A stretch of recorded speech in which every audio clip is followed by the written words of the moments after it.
Meus amados, graça e paz da parte do nosso Salvador e Senhor Jesus Cristo. Espero que todos estejam bem. Se alguém não estiver bem, vai ficar bem. A palavra do Senhor, ela traz a exortação e o consolo que nós precisamos para ficarmos bem diante do nosso Deus. Eu gostaria só de saber uma coisa: o som está legal aí? Está chegando ou não? Suspeitei. Eu não sei se está pegando só o retorno aqui e o que está chegando aí é a reverberação desse retorno. Será que tinha como fazer alguma alteração? Não?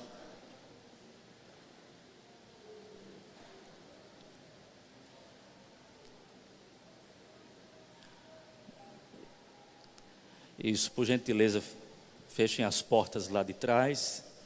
Vai melhorar um pouco, mas talvez não resolva o problema, porque o som não está chegando tão bem. Mas é o que temos. Mas dá para ouvir alguma coisa, não é? Aí atrás como é que está?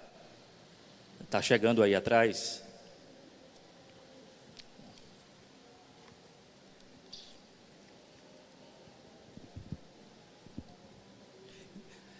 Há um livro do príncipe dos pregadores, o Charles Spurgeon. Na verdade é uma coleção, volume 1, 2 e 3. Lições aos meus alunos. Então é o príncipe dos pregadores falando para aqueles que desejam aprender a arte da pregação. E aí uma das coisas que Spurgeon fala, tem um capítulo lá dedicado à voz. E aí ele diz uma coisa bem interessante. Isso aí é século XIX, tá? Então a gente não tem caixa de som, a gente não tem uma série de coisas. E aí Spurgeon diz assim: olha, se você acha que Deus lhe chamou para ser um pregador, mas não tem uma boa voz, vá fazer outra coisa. Você não foi chamado para ser pregador, porque na época precisava de uma boa voz. E aí ele diz assim: se Deus te deu pernas velozes, Ele quer que você corra, seja um corredor. Se Deus te deu uma boa voz, pregue o evangelho e pregue bem. Então na época ele gostava muito dessa questão da voz. Hoje nós temos os recursos, isso não se aplica tanto porque a gente pode melhorar a voz, colocar um grave e fazer com que a voz chegue bem melhor, tá?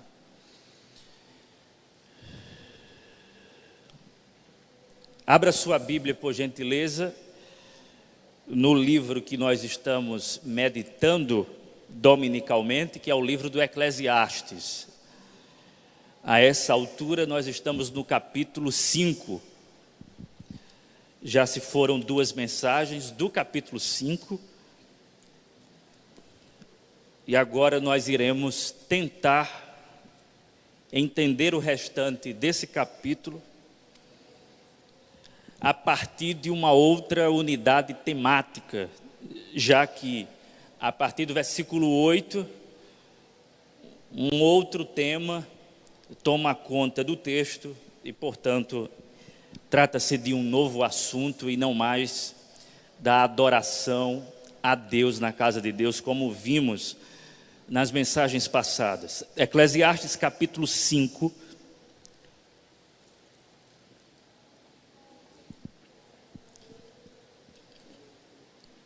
Eclesiastes capítulo 5.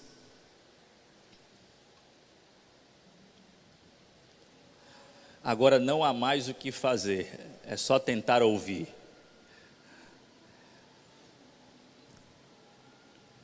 Eclesiastes capítulo 5. A nossa reflexão, irmãos, ela vai compreender do verso 8 ao verso 20.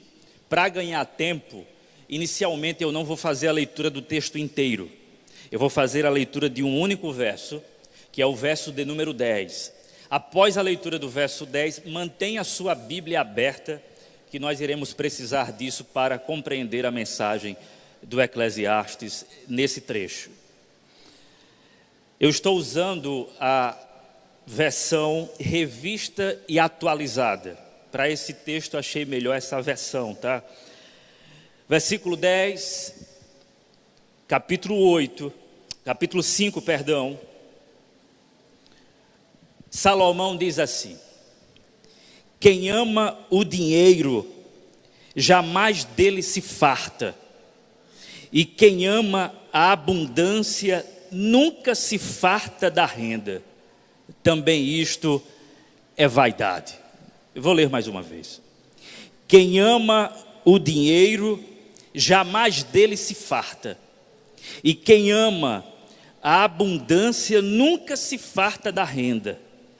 Também isto é vaidade. Senhor, nós pedimos a Tua graça neste instante, a graça que nos capacita a ter sensibilidade espiritual para entender, compreender o que o Senhor tem a nos dizer. E não apenas isto, mas a tentar colocar em prática o que a Tua palavra nos ordena. Nos faça também enxergar, sobretudo, o Evangelho que está contido no texto. Que Cristo seja exaltado no nosso meio e que o Teu nome, ó Pai, seja glorificado através do poder do Espírito que opera em nós, neste culto. Assim nós oramos no nome e por amor de Jesus Cristo. Amém e amém. Há uma obra de arte, uma obra-prima, uma pintura de um pintor renascentista chamado Keren Metzen. Esse artista, esse pintor, elabora um quadro, um belo quadro que comunica uma mensagem bem interessante. A obra, mais tarde, ela ficou conhecida ou ficou classificada pelo título, segundo os historiadores, pelo título de O Cambista e Sua Mulher. Se você colocar na internet, você vai encontrar. No quadro nós temos o cambista, ou banqueiro, a depender da tradução, sobre uma cadeira, de frente a uma mesa, com algumas ou muitas moedas, e cuidadosamente avaliando o valor de uma única moeda e com uma balança do seu lado. Por sua vez, a mulher do cambista também está lá, ao lado do cambista. E quando você olha a imagem, você se depara com um livro em suas mãos. É provável que sejam as Escrituras Sagradas. Se não for a Escritura Sagrada, é algum livro de natureza religiosa. O que chama a nossa atenção é que a mulher que está com uma de suas mãos sobre o livro aberto, não está com a sua atenção voltada para o livro. Ela está com a sua atenção totalmente cativada pelo dinheiro que o seu marido está contando. Ambos estão voltados para o dinheiro. A Bíblia ou o livro religioso de exercício espiritual é ignorado, porque o dinheiro naquela imagem está exercendo o seu poder de rivalizar a sua fidelidade e a sua adoração contra Deus. Aquela pintura do Metzen, do século XVI, é uma crítica imediata e direta à exagerada preocupação financeira da sua cidade natal, a Antuérpia, que na época, meados de 1500, havia se tornado uma das cidades mais ricas da Europa. O Metz, então, com essa obra de arte, está criticando o amor ao dinheiro e o fato da população ter elevado o dinheiro a uma categoria de divindade, comprometendo assim a espiritualidade das pessoas e a devoção a Deus. O que aconteceu na Antuérpia e essa denúncia do Médici não foi uma novidade ou algo novo debaixo do sol. Nós vivemos isso em nossa época, como também não era algo diferente na época de Salomão. Nos tempos de Salomão, inclusive, havia prosperidade, havia opulência, havia a vaidade da riqueza. Salomão é sabedor disso.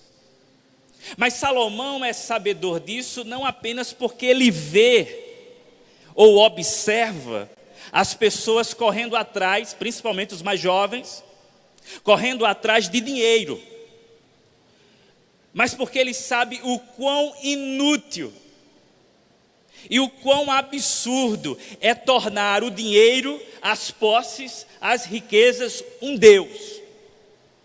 O texto que nós temos no Eclesiastes, capítulo 5, do verso 8 até o versículo de número 20, é uma denúncia de Salomão à idolatria ao dinheiro. E ele, claro, não vai poupar esforços para denunciar isso como vaidade, como vapor. Devemos considerar o fato de que Salomão não era apenas um homem muito sábio, o mais sábio de todos, mas também devemos lembrar-nos que Salomão foi um dos homens mais ricos. Não se trata de alguém que tem muita condição. Não estamos lendo o texto de um homem que era apenas rico, mas alguém podre de rico. Nós não temos ideia, nós não temos como mensurar a riqueza deste rei.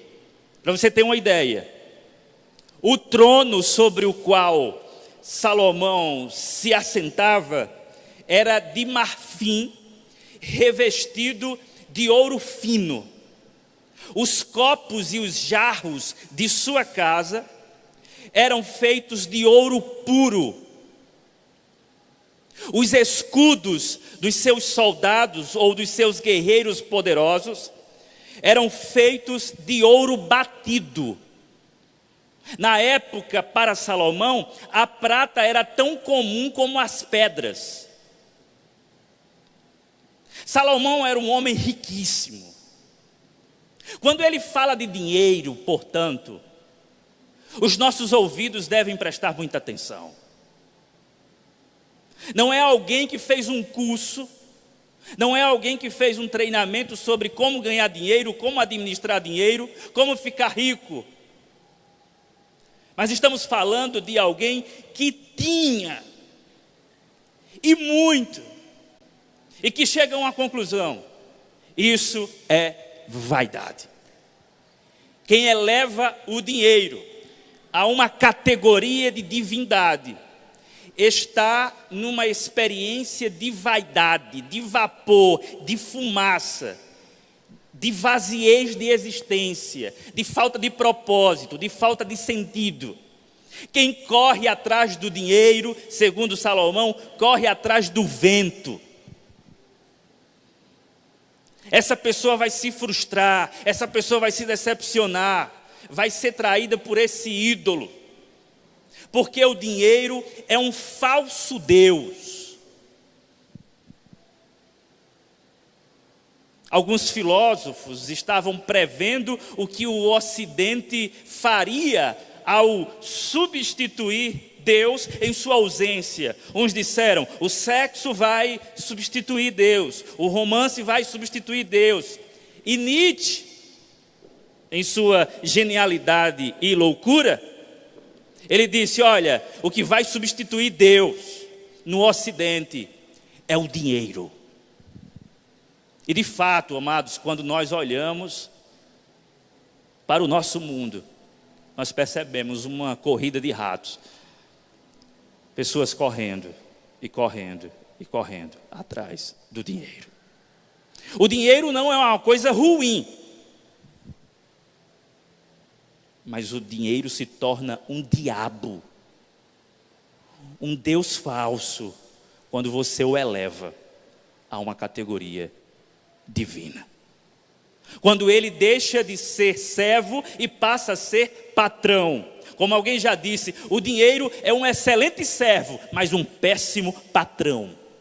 Se ele manda em nossas vidas, se ele manda em nossos corações, nós estamos ferrados, acabados, destruídos, vazios. E Salomão está fazendo essa denúncia. E qual é a denúncia? O absurdo de considerar o dinheiro como um fim em si mesmo. Dito isto, irmãos, gostaria de compartilhar 3 verdades acerca do dinheiro como um fim em si mesmo. Em primeiro lugar, o dinheiro como um fim em si mesmo é opressor. Olha o que Salomão diz no versículo de número 8. Presta atenção ao texto. Se vires em alguma província opressão de pobres e o roubo em lugar do direito e da justiça, não te maravilhes de semelhante caso, porque o que está alto tem acima de si outro mais alto que o explora, e sobre estes há ainda outro mais elevados que também exploram. Temos aqui um retrato de uma estrutura piramidal social, onde reinam a injustiça e a opressão. E isso por causa da exploração que existe. Acho que dá para enxergar o que Salomão está dizendo. Perceba, o que está em cima, no topo, oprime com o poder que o dinheiro lhe confere o que está embaixo. Este que está embaixo oprime quem está um pouco mais embaixo, com o dinheiro que lhe é conferido e com o poder que ele tem por causa do dinheiro. E assim sucessivamente dentro dessa estrutura social piramidal. E o que Salomão está constatando é: os pobres, os mais pobres, sempre levam a pior nessa história. Seja em qualquer sistema econômico, irmãos. Seja no comunismo, por exemplo, onde o Estado controla os meios de produção, seja no capitalismo, onde você tem uma ânsia pelo lucro e pode-se ignorar assim o bem-estar do outro. Em qualquer sistema econômico, os mais pobres sempre levam a pior, ou sempre saem no prejuízo. Possa ser que haja uma solução. O verso de número 9 parece que pode nos dar alguma esperança. O proveito da terra é para todos. Diz Salomão, até o rei se serve do campo. O que temos aqui, irmãos, não é uma solução, mas um problema. Porque o rei ou o governante que deveria não usufruir da terra, ele também está explorando a terra para ficar mais rico. Aquele que é autoridade política, que não deveria querer um centavo disto, ele também está explorando a terra porque ele quer mais. Nada diferente do que nós assistimos no nosso país. Corrupção, desvio, roubalheira, desonestidade, mentira. O nosso país é um país rico. O dinheiro vem lá de cima e ele começa a ser pulverizado, chegando nas estruturas mais basilares da nossa sociedade como migalhas. A corrupção, a injustiça. E nós perguntamos o que fazer para melhorar isso. Salomão diz, não tem o que fazer. E ele diz assim, olha, ainda no verso 8, não te maravilhes, não se espante. Não é que ele está dizendo, olha, aceite isso e ponto. O que ele está dizendo é: constate isso, porque no mundo é assim. Enquanto nós vivermos debaixo do sol, nesse mundo sujeito à vaidade, haverá desvio, haverá corrupção, haverá político que rouba. Isso não vai acabar. O mundo em que nós vivemos, ele é imune ao nosso esforço para melhorá-lo. E isso nos frustra, irmãos. Salomão não está aqui sendo pessimista. Salomão está aqui sendo realista. Essa é a realidade. Agora nós perguntamos: qual é a raiz de tudo isso? Irmãos, a resposta, ela está na ponta da nossa língua. A raiz de tudo isso é o amor ao dinheiro. Não é isso que Paulo diz escrevendo a Timóteo? O amor ao dinheiro é a raiz de todos os males. Irmãos, a ganância, a ambição avarenta, tudo isso está instalado no nosso coração pecaminoso.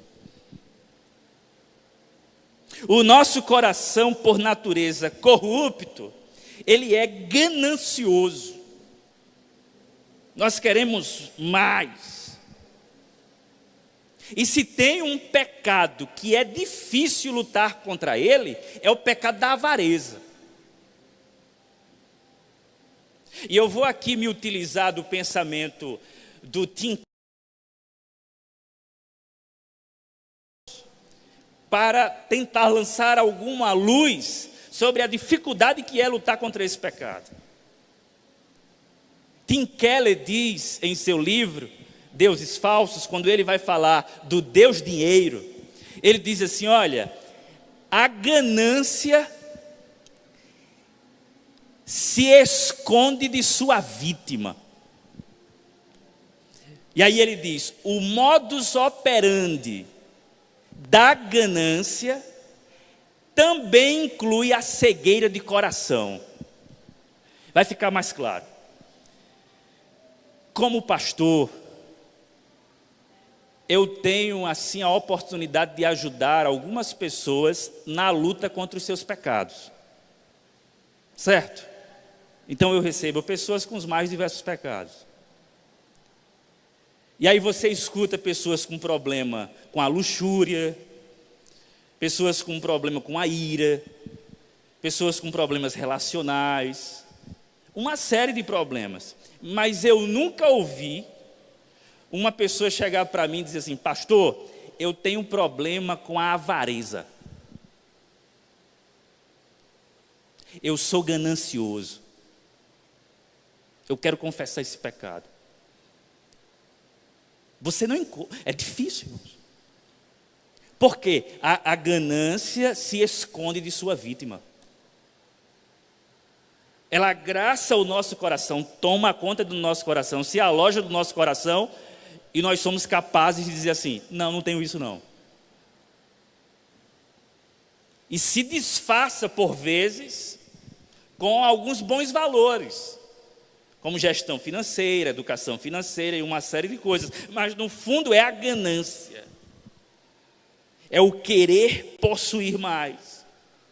Vocês lembram, sim, da história do jovem que chegou até Jesus pedindo que Jesus repartisse a herança que o seu irmão não queria repartir com ele, herança esta que o seu pai falecido havia deixado para eles.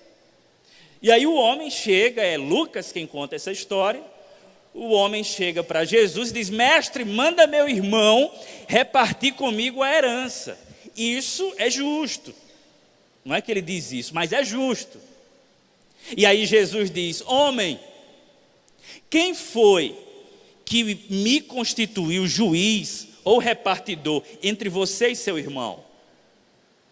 Mas tem um detalhe: aquele jovem sabia que Jesus, na condição de rabino, ele poderia intervir nessas questões legais. era função também dos rabinos. Os rabinos não atuavam apenas com a teologia. Os rabinos também atuavam na área da jurisprudência. Eles poderiam resolver isso. Mas Jesus está dizendo: você está me confundindo. E eu sei qual é o real motivo do seu coração. É por isso que Jesus olha para a multidão e diz: olha, acautelai-vos e guardai-vos de toda e qualquer avareza, pois a vida de um homem não consiste na abundância de bens que ele possui. E aí Jesus conta a história do rico insensato, que é chamado de louco. Lembram disso? Esta noite pedirão a tua alma, e o que tu tens preparado para quem será? Assim é aquele que ajunta para si mesmo e não é rico para com Deus. Nós devemos avaliar bem o nosso coração. Por que é que nós discutimos sobre finanças dentro da nossa casa? É porque nós somos responsáveis com as nossas finanças, ou é porque a avareza está disfarçada?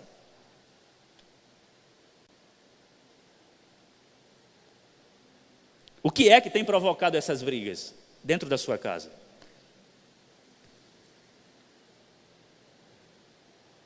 Por que você quer outro emprego? É para melhorar a renda mesmo? Para pagar algumas contas? Para consertar algumas coisas? Ou porque você é avarento? Veja, eu não estou lhe acusando. Estou apenas provocando o nosso coração. Por que é que nós queremos isso ou aquilo? Você tem dizimado na igreja? Tem ofertado na igreja? Tem contribuído? Porque essa é uma das formas de avaliar como está o nosso coração. Será que o nosso coração é generoso para com a obra de Deus? Ou será que nós gastamos mais com as nossas questões, com os nossos prazeres, com as nossas casas? Não há nada de errado, irmãos, em ganhar muito. Não é pecado ganhar muito e querer ganhar mais para ter uma... Não é pecado. Mas como disse John Wesley, ganhem o máximo possível, economizem o máximo possível, mas deem o máximo possível. Se nós passarmos por esse teste, aí está tudo bem. Ganhem o máximo possível, economizem o máximo possível, mas deem o máximo possível. A generosidade é uma das formas de nós combatermos a avareza que está no nosso coração. O dinheiro como um fim em si mesmo é opressor em primeiro lugar.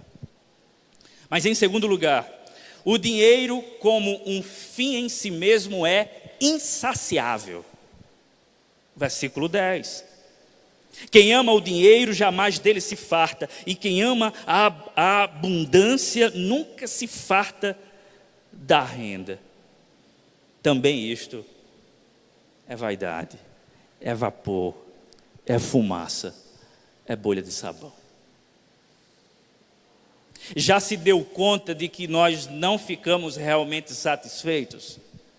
Nós sempre queremos mais e mais. Irmãos, devemos nos lembrar e jamais nos esquecer que quem está falando isso aqui é um homem que não abre a sua conta para ver se tem saldo. Não estamos com o testemunho de alguém que ganha bem, que tem uma economia. Estamos falando de um homem riquíssimo, que sobeja em prosperidade. E o que ele está constatando é: olha, quanto mais o homem tem, mais ele quer. Ele não está mentindo. Ele está falando a verdade para nós. É uma constatação em forma de provérbio, de que o dinheiro como o fim em si mesmo é insaciável. Um dos homens mais ricos do mundo, principalmente da história moderna, o John Rockefeller, ele foi perguntado sobre o quanto seria o suficiente, ao que ele respondeu: só um pouquinho mais. Nunca é o suficiente. Nós queremos sempre um pouquinho mais. E você sabe disso por experiência própria. Quando você era adolescente e recebia uma mesada, você sonhava no dia em que se formaria, teria um emprego e diria: eu vou receber uma coisa melhor. E aí você se formou, adquiriu um emprego, ganhou o salário, ficou alegre, mas ele foi embora com algumas compras. E aí você disse: eu preciso fazer algo melhor. Talvez eu precise estudar mais. Eu preciso ganhar mais dinheiro. E aí você começou a ganhar mais dinheiro. E aí você se casou, vieram os filhos, e a conta não fecha. E você precisa ganhar mais. E não tem nada de errado, tá, irmãos? Em querer ganhar mais para dar uma boa qualidade de vida para os filhos, em querer ganhar mais para ter uma certa estabilidade. Não há nada de errado nisso. O que está sendo denunciado aqui é o fato de que essa insaciabilidade pelo dinheiro pode ser por conta do amor ao dinheiro, em razão de uma avareza que está instalada dentro de nós. Esse é o ponto. E como é que nós devemos combater essa insaciabilidade que destrói o nosso coração, que nos deixa vazios, porque a gente tenta preencher, mas não preenche, comprando uma coisa, comprando outra, e a gente quer mais, e quer mais dinheiro. Como é que a gente combate isso? A resposta que a Bíblia vai dar, e especialmente o Novo Testamento, de uma maneira muito clara, é contentamento. Contentamento é o antídoto contra essa insaciabilidade de sempre querer mais e mais, de sempre ter mais e mais, de sempre adquirir mais e mais. Contentamento. O apóstolo Paulo vai falar em Filipenses capítulo 4, do verso 11 ao verso 13: aprendi a viver contente em qualquer situação, tanto sei estar humilhado como ser honrado. De tudo e em todas as circunstâncias já tenho experiência, tanto de fartura como de fome, assim de abundância como de escassez. Tudo posso naquele que me fortalece. O autor aos Hebreus vai nos dizer, no capítulo 13, versículo 5, conservem-se livres do amor ao dinheiro e contentem-se com o que vocês têm, porque Deus mesmo disse: nunca o deixarei, nunca o abandonarei. E nós não podemos nos esquecer das palavras de Jesus no Sermão do Monte. Mateus capítulo de número 6, versículo de número 24. São palavras que merecem toda a nossa atenção. Ninguém pode servir a dois senhores, porque ou há de aborrecer-se de um e amar o outro, ou se devotará a um e desprezará o outro. Não podeis servir a Deus e às riquezas. Portanto, preste bem atenção. Quando Jesus fala que nós não podemos servir a dois senhores, ele está falando do Deus Pai e do Deus falso, que é a riqueza ou a ambição por ela. Ou você tem devoção às posses materiais, às riquezas desse mundo, ao dinheiro, ou você tem devoção ao Pai. Não tem como servir aos dois. E aí Jesus vai falar sobre a ansiedade que toma conta do coração do homem, com uma preocupação excessiva pelas coisas que ele ainda não tem. E aí aqui um detalhe importante, irmãos. O avarento, ou ganancioso, se você preferir, porque a ganância talvez seja mais seminal, o avarento seja a concretude disso, em experiência. Mas o ganancioso não é apenas aquele que tem muito. O ganancioso também é aquele que nada tem e quer ter. Ou seja, não apenas o rico entra numa categoria de ganancioso, sendo ele um rico que sempre quer ter mais e acumular para si. Mas o pobre que não tem e quer isso, ele também é ganancioso. Como aquela história do engraxate, não é? Um empresário, um homem rico, chegou para engraxar o seu sapato, e ele estava lá dizendo assim: olha, a riqueza que eu tenho, o dinheiro que eu tenho, isso não traz felicidade. E aí o engraxate olhou para ele e disse: eu não vejo a hora de experimentar isso por conta própria.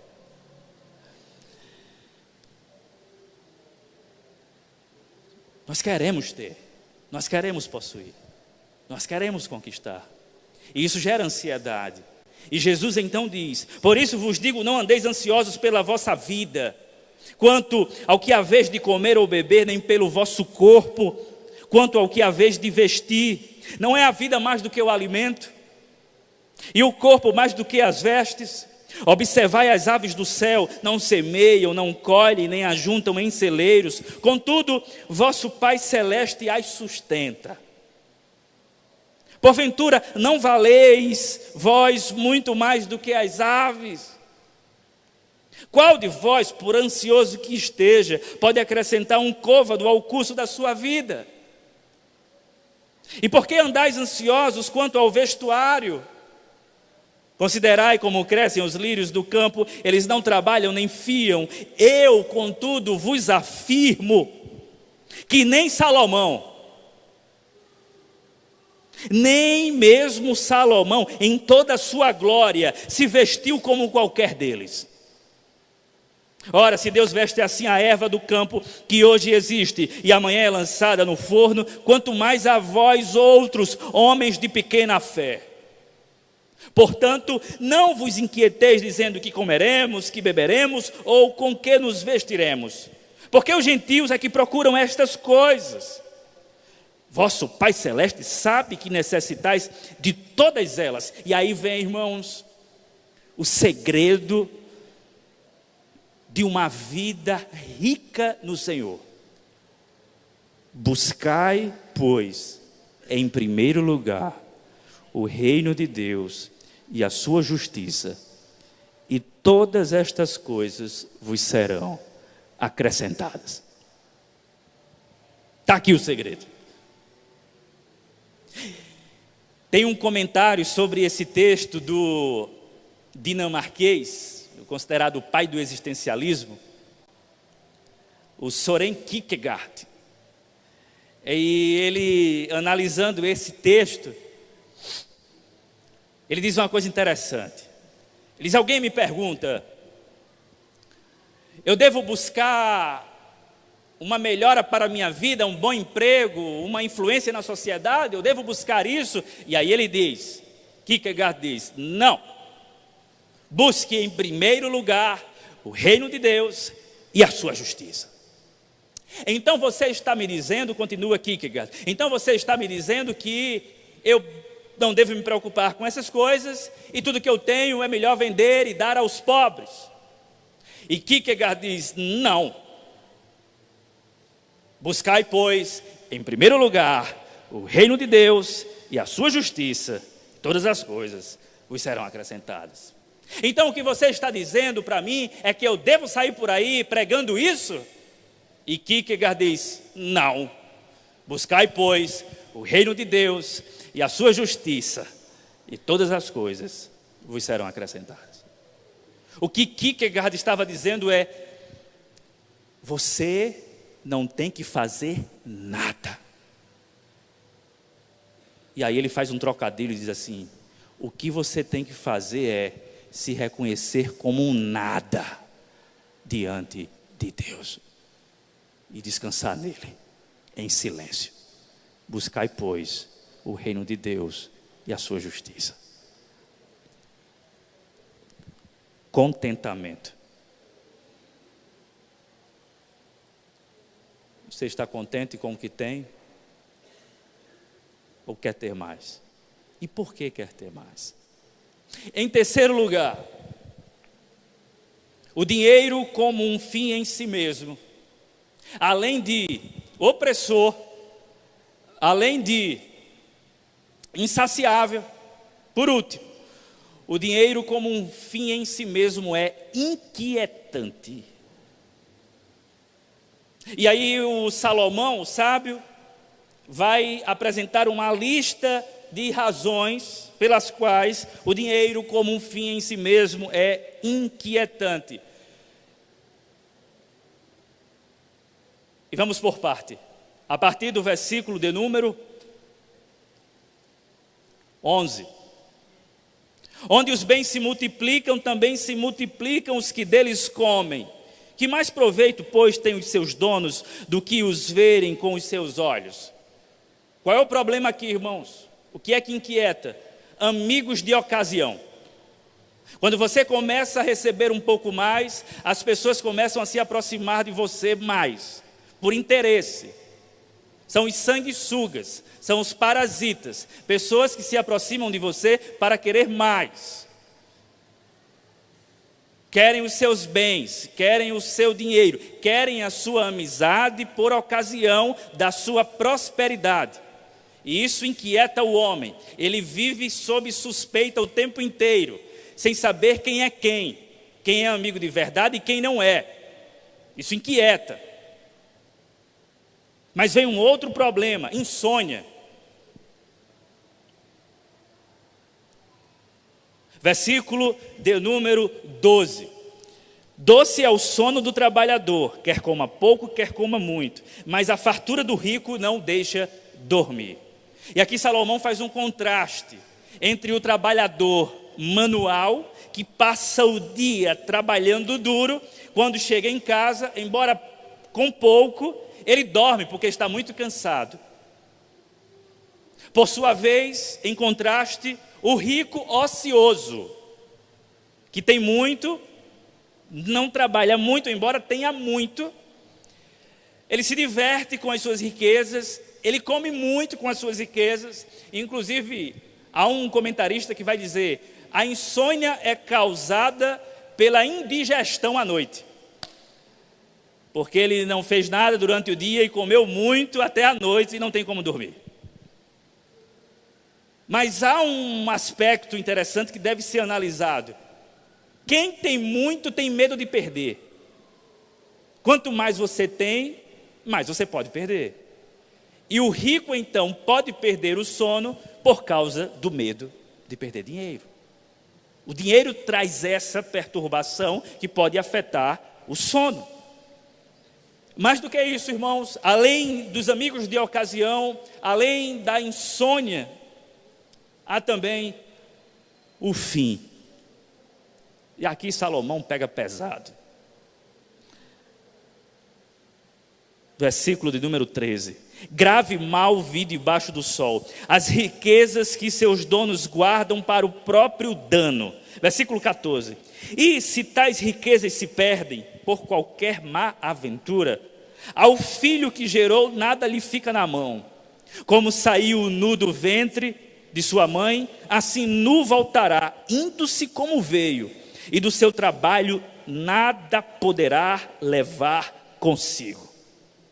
Também isto é grave e mal. Precisamente como veio, assim ele vai. E que proveito lhe vem de haver trabalhando para o vento. Qual é o quadro, irmãos, que Salomão está pintando aqui?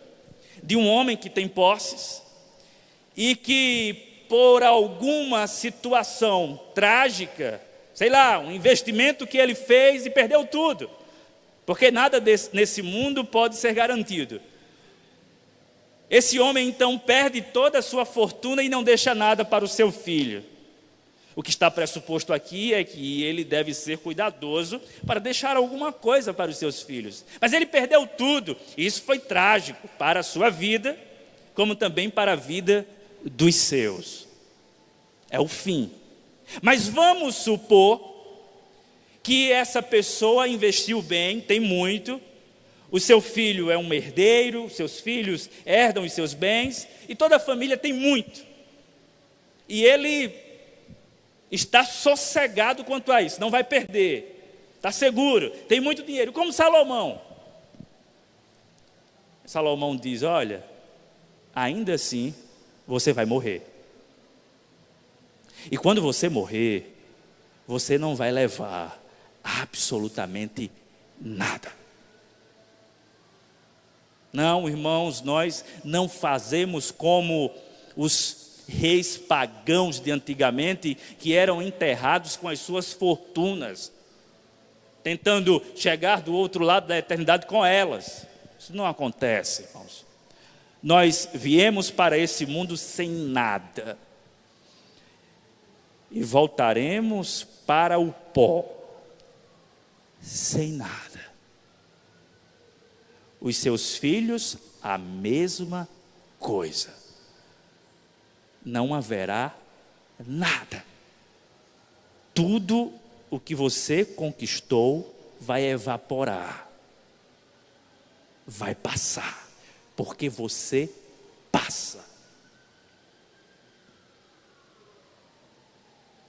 Qual é o resultado disso, irmãos? Versículo de número 17. Nas trevas comeu em todos os seus dias, com muito enfado, com enfermidades e indignação.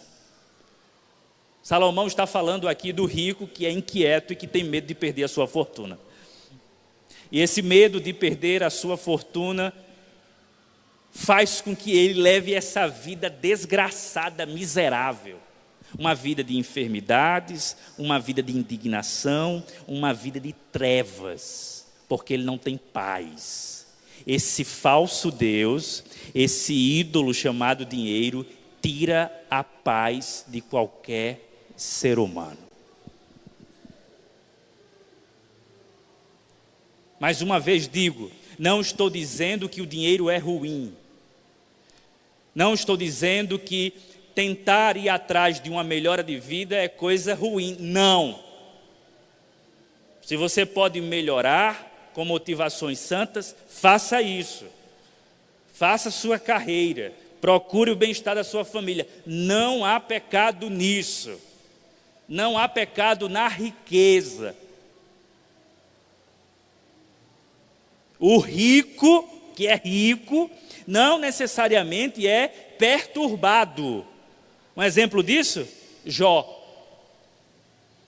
Jó era o homem mais temente a Deus de toda a face da terra, e era o mais rico. Então, não é uma necessidade ser rico e ser perturbado, não. Agora, há uma linha muito tênue entre possuir as riquezas e amar essas riquezas. E nós temos essa propensão de cair nesse pecado, de amar o que nós temos, de amar os nossos bens, de amar o dinheiro. O que nós precisamos fazer, irmãos, é tentar cortar o mal pela raiz. E isso dói. Você já assistiu o filme 127 Horas? De um alpinista que vai se aventurar em alguns cânions. E por azar do seu passeio, ele tem o seu braço preso numa rocha. Ele está sozinho, o tempo vai passando, ele não consegue sair. Vem o medo, vem a angústia, vem maus pensamentos e algumas possíveis soluções. Uma delas, cortar o seu braço. Se ele não fizer alguma coisa, ele vai morrer. Porque ninguém vai chegar para o salvar. Ele vai morrer de fome, ele vai morrer de sede, ele não vai aguentar. E ele tem uma única arma, uma única ferramenta, uma lâmina cega, para cortar a sua carne, os seus nervos e o seu osso. É dramático isso. Mas ele ou faz isso, ou vai morrer por inteiro. Eu sei que dói, mas tem que cortar o braço para escapar com a própria vida. Não é isso que Jesus diz no Sermão do Monte? Claro que ele não está falando literalmente, mas ele diz: olha, se o teu olho te fizer pecar, arranca-o. Se o teu braço te fizer pecar, corta-o. Ou seja, vá na raiz do problema, não tem o que fazer. A luta contra o pecado é assim, e contra esse pecado da ganância, da avareza, é assim. Tem que cortar o mal pela raiz. Cortar esse mal, que é o amor ao dinheiro, ou pelo dinheiro. Temos que lançar isso fora, temos que desapegar disso.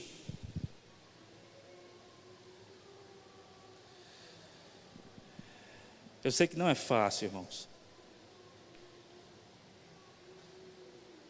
Mas Salomão, no texto, ele nos apresenta uma alternativa de vida. Sem essa de querer viver sendo refém do dinheiro, mas desfrutando dele. Veja o que ele diz a partir do versículo 18: eis o que eu vi, boa e bela coisa é comer e beber e gozar cada um do bem de todo o seu trabalho com que se afadigou debaixo do sol durante os poucos dias da vida que Deus lhe deu, porque esta é a sua porção. Quanto ao homem a quem Deus conferiu riquezas e bens e lhe deu poder para deles comer e receber a sua porção e gozar do seu trabalho, isto é dom de Deus. Porque não se lembrará muito dos seus dias da sua vida, porquanto Deus lhe enche o coração de alegria. Percebe o equilíbrio de Salomão? Ele denuncia as riquezas e o amor por elas, mas diz: olha, tem uma maneira de usufruir dessas coisas. Tem uma maneira de viver de forma santa, numa relação com o dinheiro. E como? Fazendo com que o dinheiro seja uma dádiva de Deus. E assim, ao reconhecer o dinheiro como uma dádiva de Deus, olhar para Deus como uma fonte de toda a nossa riqueza e usar o nosso dinheiro para o bem nosso e da nossa família, rendendo graças a Deus.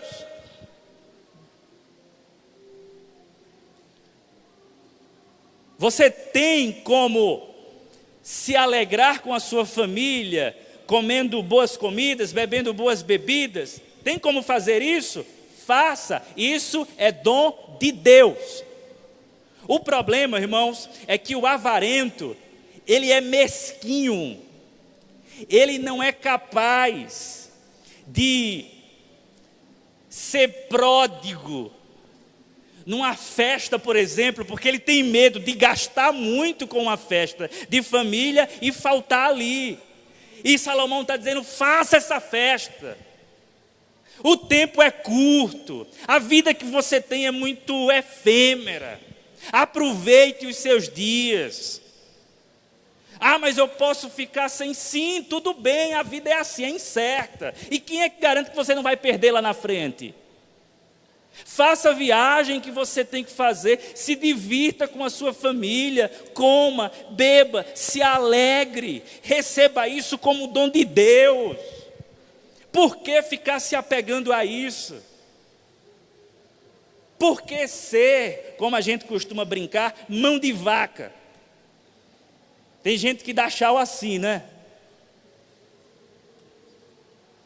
Porque ama o dinheiro, tem como fazer, tem como proporcionar momentos, mas não faz. Porque é egoísta, está se matando por causa do dinheiro. deixa de usufruir, deixa de aproveitar, deixa de fazer um monte de coisa, porque ele está pensando lá na frente, no que será. Você vai morrer.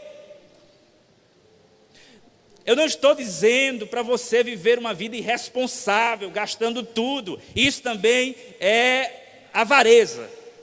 É você gastar tudo consigo mesmo, sem nenhuma responsabilidade. O que eu estou dizendo é, cuidado para não poupar tanto assim e furtar a sua vida das alegrias que Deus tem reservado para você e para a sua família com o dinheiro que Ele está lhe dando. Faça um passeio, faça uma viagem, comemore, é dom de Deus.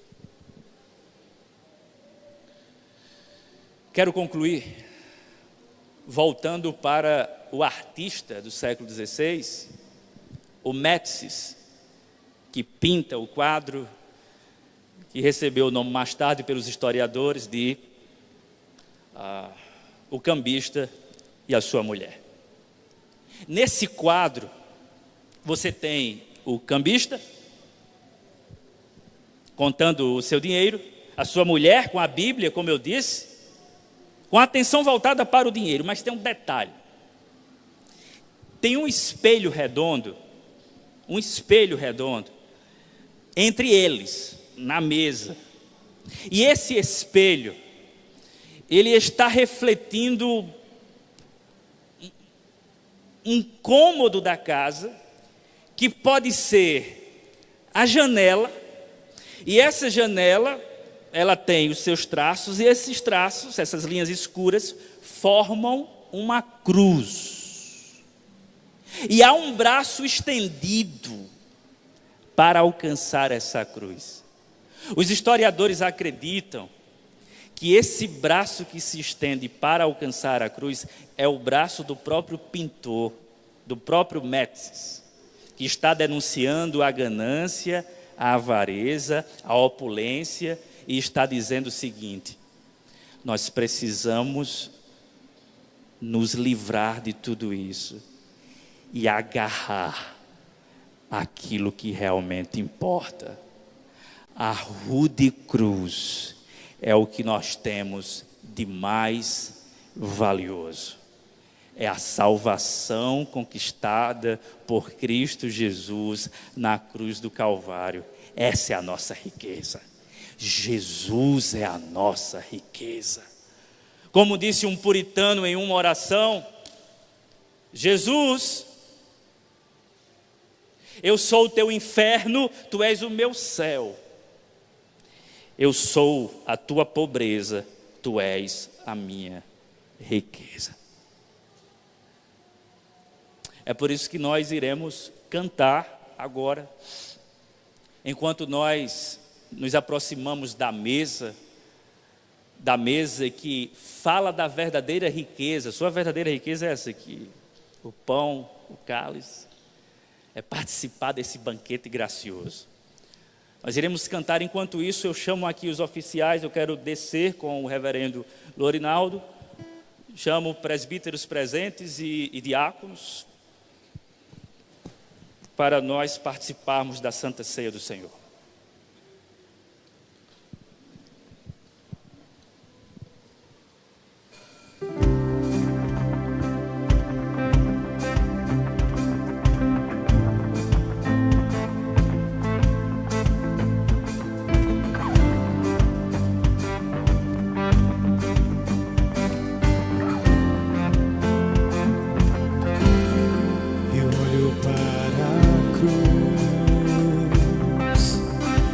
Para a cruz eu vou,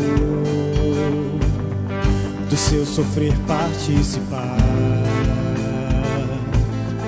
da sua obra vou cantar.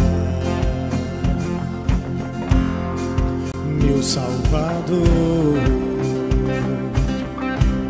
na cruz mostrou o amor do Pai, o justo Deus.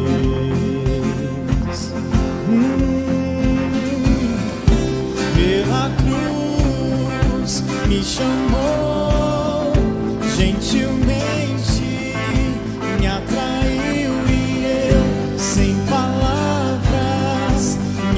aproximo, quebrantado por seu amor.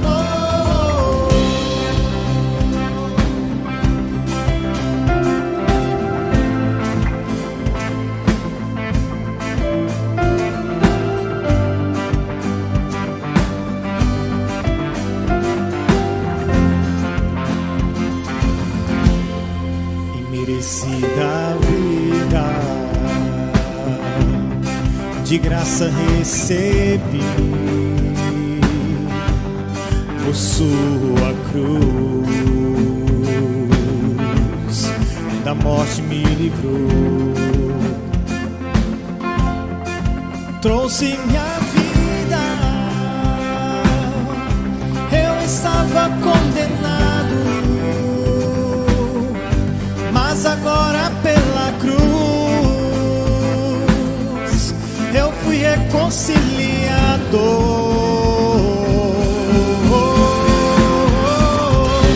Pela cruz me chamou, gentilmente me atraiu e eu, sem palavras, me aproximo, quebrantado por seu amor. Pela cruz me chamou, gentilmente me atraiu e eu, sem palavras, me aproximo, quebrantado por seu amor. Impressionante é o seu amor.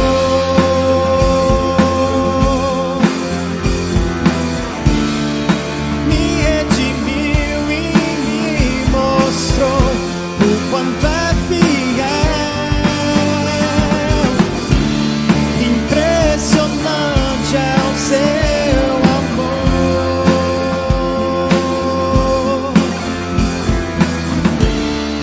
Me redimiu e me mostrou o quanto é fiel. Pela cruz me chamou, gentilmente me atraiu e eu, sem palavras, me aproximo, quebrantado por seu amor. Pela cruz me chamou, gentilmente me atraiu e eu, sem palavras, me aproximo, quebrantado por seu amor.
Você pode se colocar de pé.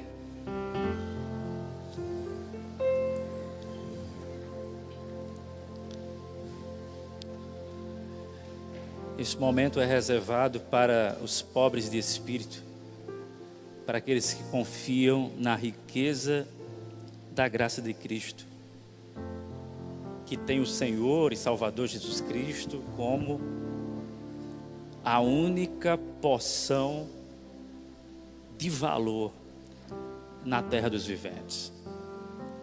Tanto aqui como lá,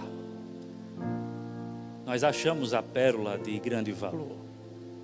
Nós achamos ou encontramos o verdadeiro tesouro, Jesus Cristo. Ele é a nossa riqueza. E nós, pecadores, admitimos nossa pobreza de espírito, a ganância do nosso coração, e pedimos ao Senhor perdão. Senhor, nos perdoe pela nossa idolatria. Senhor, nos perdoe porque a nossa adoração exclusiva a Ti foi comprometida por uma estranha devoção do meu coração ao dinheiro. Não, Senhor, não quero mais ficar servindo a esse Senhor que tanto maltrata. Quero me arrepender hoje e voltar ao Senhor. O Senhor, dono do ouro e da prata, o Senhor que cuida da minha vida, Deus de providência, que providenciou o que eu mais precisava, a salvação. Ora, irmão, se Ele fez isso, como não nos dará juntamente com Ele todas as coisas, diz o apóstolo Paulo. A alguém foi omitido o pão, o vinho. Todos os que estão habilitados estão de posse do pão, que representa o corpo de Cristo, e do vinho, que representa o seu sangue.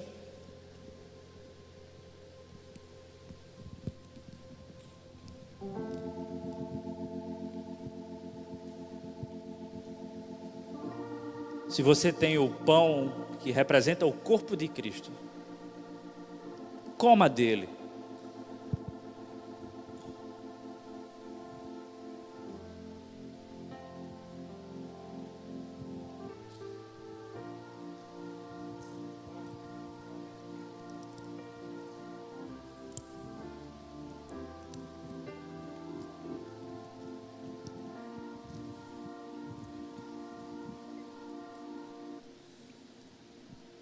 Meus irmãos,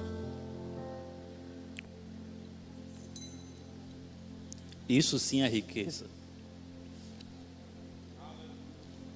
Essa é a nossa riqueza. O sangue do Cordeiro. Nós somos ricos. Nós somos ricos no Senhor. Nós temos tudo, irmãos. Nós estamos debaixo do senhorio do Deus que é dono de todas as coisas. Nós pertencemos a Ele. A nossa vida é dele. Nossa riqueza é essa, é pertencer a Ele. E tudo que nós temos é dele. Do Senhor é a terra, o mundo, a plenitude e todos os que na terra habitam. Como prova disso, irmãos, como povo do Senhor, nós anunciamos neste ato de comer e beber que pertencemos ao Senhor, que Ele é tudo que temos. Beba do cálice.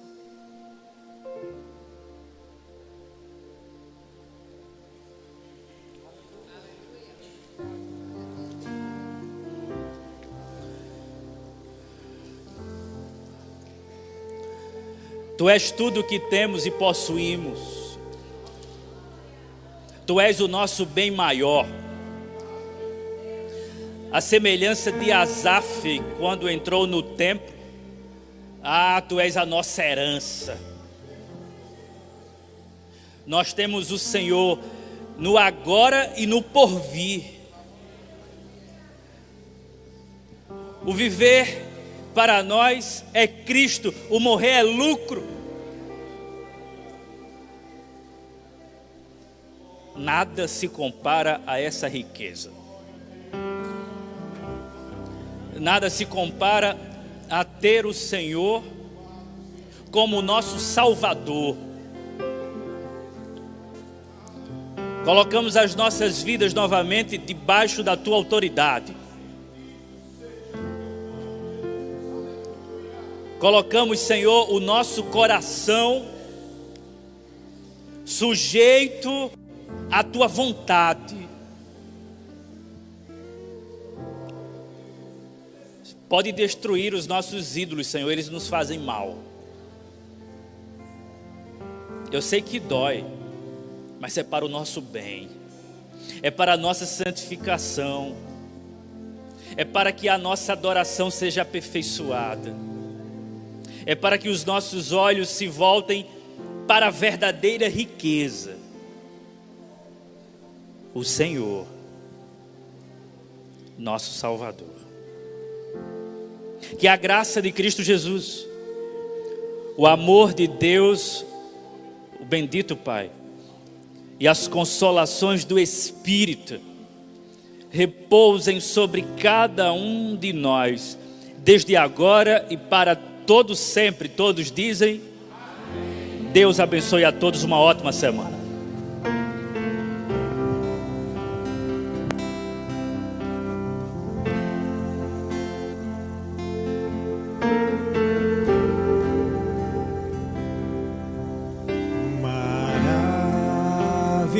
Maravilhosa graça